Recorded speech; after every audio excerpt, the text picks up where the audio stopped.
कैसे हो आप सभी। मैं उन्नति मैम आपके अपने कंप्यूटर पर से। तो आज मैं एपिसोड नंबर 2 लेके आई हूँ स्पॉटिंग ऑफ डिसिमिलरिटीज का। तो इसका फर्स्ट क्वेश्चन आपकी स्क्रीन पर रिप्रेजेंट है। इसमें कहा है फर्स्ट का ए पार्ट है FUL BRUVX CDGHU DNPQS। तो आप देख रहे हैं इसमें हमें डिसिमिलर फाइंड करना है। तो आप देख रहे हो कि इनमें क्या लिखा है, 3 लेटर्स दिए हैं, जबकि अदर्स में 4 लेटर्स हैं। तो हमारा डिसिमिलर कौन सा हो जाएगा? हमारा ए ऑप्शन डिसिमिलर हो जाएगा। इसलिए हमारा फर्स्ट का ए FUL वाला आंसर राइट आंसर है। अब हम आते हैं अपने सेकेंड क्वेश्चन जिसमें लिखा गया है 2 का ए part PQSR BABDC CWXYZ DEFHG। तो आपको पता होगा, जब मैंने आपको इससे पहले अल्फ़ाबेटिकल सीरीज पढ़ाई थी तो उसमें मैंने आपको बताया था कि आपको जो अल्फ़ाबेट्स होते हैं उनका हमें क्या कहते हैं, अल्फ़ाबेट में लेटर्स होते हैं उनका हमको प्लेस वैल्यूज़ हमको याद होनी चाहिए। अगर हमको प्लेस वैल्यू याद है तो हमको क्वेश्चन सॉल्व करने में टाइम नहीं लगता है। तो आप जानते होंगे कि P जो है उसकी प्लेस वैल्यू क्या होती है। तो हमें पता है P की 16 होती है, Q 17 हो गया, फिर PQ के बाद क्या आता है PQRS, यानी कि R 17, S की 18, ये हो गया 18 हो गई R की, देन उसके बाद S की हो गई 19। फिर अगर हम देखें AB 1 2 3 4, फिर इसके बाद हम आते हैं W 23 24, YZ 25 26, फिर इसमें क्या दिया EFGH, यानी कि 5 6 7 एंड 8। तो आप देख रहे होंगे इसमें एक 16 17 देन 18, फिर यहाँ पे 19 है, यहाँ पे 1 2 3 देन 4, फिर यहाँ पे 23 24 25 26 कंटिन्यूअसली दिया गया है। इसमें 5 6 7 देन 8। तो आप देख रहे होंगे कि ये 3 8 टाइप के आपको दिख रहे हैं, जबकि ये वाला कॉन्टिन्यूअस +1 हो रहा है। तो यानी कि सी ऑप्शन आपका राइट आंसर हो जाएगा। अब हम आते हैं अपने थर्ड क्वेश्चन। इसमें दिया गया ए पार्ट में BDFH BJLNP CYOIC DRIVX, यानी कि इनमें से कौन सा ऑप्शन हमारा करेक्ट होगा। तो B की प्लेस वैल्यू 2, D की 4, F की 6, H की 8, J की 10 होती, L की 12, N की 14, P की 16, फिर Y की आपकी कितनी होती है, हमें पता है Y की होती है 25, O की 15, I की 9, C की 3। अब अगर इसमें देखें R की वैल्यू कितनी हो जाती है 18, I की 9, V की 22, S की 23। तो आप बताइए इनमें से कौन सा नंबर X की 24 होती है। तो आप बताइए इनमें से कौन सा ऑप्शन हमारा करेक्ट होगा, यानी कि डिसिमिलर होगा। तो आप देख रहे हैं इनमें +2 हो रहा है, इनमें भी +2 हो रहा है, जबकि यहाँ पर अलग ही पैटर्न चल रहा है और यहाँ पे भी अलग पैटर्न है। तो इनमें से कौन सा ऑप्शन हमारा सही होगा। और कौन सी ट्रिक हो सकती है, आप ये सोच सकते हैं कि अगर हम कोई वो देखें कि अपोजिट हो रहा हो, तो अपोजिट भी नहीं हो रहा है सब में। अब क्या हमारा आंसर होगा। और कौन सी हम ट्रिक सोच सकते हैं, अगर हम इनका ये देखें कि इनके 2 नंबर्स को एक में ऐड कर लें तो क्या बनेगा।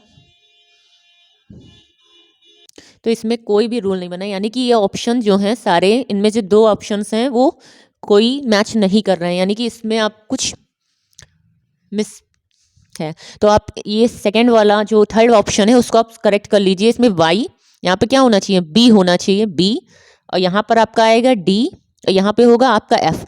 तब ये सेम पैटर्न फॉलो करेगा, क्योंकि Y की वैल्यू होती है 25, B 2, D 4 एंड F की 6। तो आप देख रहे होंगे +2 सब में हो रहा है, और जबकि ये वाला क्या हो जाएगा, डिफरेंट हो जाएगा, इसलिए D is the right answer हो जाएगा। फिर हम आते हैं अपने नेक्स्ट क्वेश्चन फोर्थ पर। इसमें कहा गया है A में DEFY, B hint, C MOST most, D सुवी। तो आप देख रहे होंगे डिफाई, डिफाई कोई इंग्लिश एक वर्ड है, इसका मीनिंग होता है अवहेलना करना, यानी कि अवहेलना। और जबकि बी का है हिंट, यानी कि कोई चीज़ का संकेत देना। हम कोई चीज़ कहते हैं नहीं कि हमें हिंट दे दो तो हम बता देंगे, तो वही है ये हिंट। मोस्ट का मतलब होता है महत्वपूर्ण या सर्वाधिक चीज जाने वाली, तो ये सर्वाधिक है। जबकि सुवी SUVY इसकी एक ऐसा शब्द है जिसका कोई अर्थ नहीं है, तो ये क्या हो गया, निरर्थक शब्द हो गया, यानी कि यही ऑप्शन हमारा डिसिमिलर हो जाएगा। तो डी फोर्थ का आंसर हो जाएगा। अब हम आते हैं अपने क्वेश्चन फिफ्थ पर। इसमें कहा गया है IHKL BEDGH CGFHJ डी, सी, बी, ई, एफ। तो इनमें से कौन सा ऑप्शन हमारा करेक्ट होगा? तो आप देख रहे होंगे इनकी प्लेस वैल्यू हम लिख लेते हैं। तो आई की वैल्यू होती है 9, एच की 8, के की वैल्यू होती है 11, एल की 12। तो यानी कि -1 और इसमें +1 हो रहा है। फिर यहाँ पे देखें डी 4 होता है, ए की 5 होती है, जी एच, जी की वैल्यू 7, एच की +8 हो रहा है। फिर जी एफ, एफ जी यानी कि 6, 7। फिर एच के बाद क्या आना चाहिए था? आई आना चाहिए था, यानी कि 9 और ये 8 और 10 बन रहा है। और यहाँ पे हो गया B2, C3, EF यानी कि 5 एंड 6। तो आप देख रहे होंगे एक में -1 हो रहा है, एक में +1 हो रहा है, लेकिन इसमें क्या हो रहा है? +2 हो रहा है, यानी कि C हमारा 5th का आंसर हो जाएगा, ये डिफरेंट है। फिर आते हैं अपने 6th क्वेश्चन पे। इसमें कहा गया है A copper, B iron, C iodine, D tin. तो आप देख रहे होंगे कॉपर, आयरन, टिन, आयोडीन, ये सब क्या दिए गए हैं? ये हमारे केमिस्ट्री से रिलेटेड चीज़ें हैं। केमिस्ट्री यानी कि रसायन से रिलेटेड चीज़ें दी गई हैं। और इसमें आप देख रहे होंगे कि ये कॉपर जो है वो क्या है? एक मेटल है। आयरन भी क्या है? एक मेटल है। टिन भी मेटल है। जबकि आयोडीन क्या है? आयोडीन एक नॉन मेटल है। तो नॉन मेटल है यानी कि इन सबसे तीनों से डिफरेंट है। और डिफरेंट है तो हमें क्या स्पॉट करना था? डिफरेंट पार्ट को ही। तो इसलिए हमारा सी आयोडीन। तो हमारा इसका क्या हो गया? 6 का सी आंसर आयोडीन हो गया। अब हम आते हैं अपने नेक्स्ट क्वेश्चन 7 पर। इसमें कहा गया A mica, B zinc, C iron, D chlorine. इनमें से कौन सा हमारा ऑप्शन करेक्ट हो जाएगा? तो आप बताइए। आप देख रहे हैं माइका, जिंक, आयरन, क्लोरीन। तो जिंक, आयरन, क्लोरीन ये सब क्या हैं? आप चाहें तो ये बोल सकते हैं कि ये सब हमारे जो टेबल होती है उसमें आते हैं। कौन सी टेबल? तो आप जानते हैं कि केमिस्ट्री में एक टेबल होती है जिसमें SPD, F ब्लॉक्स होते हैं।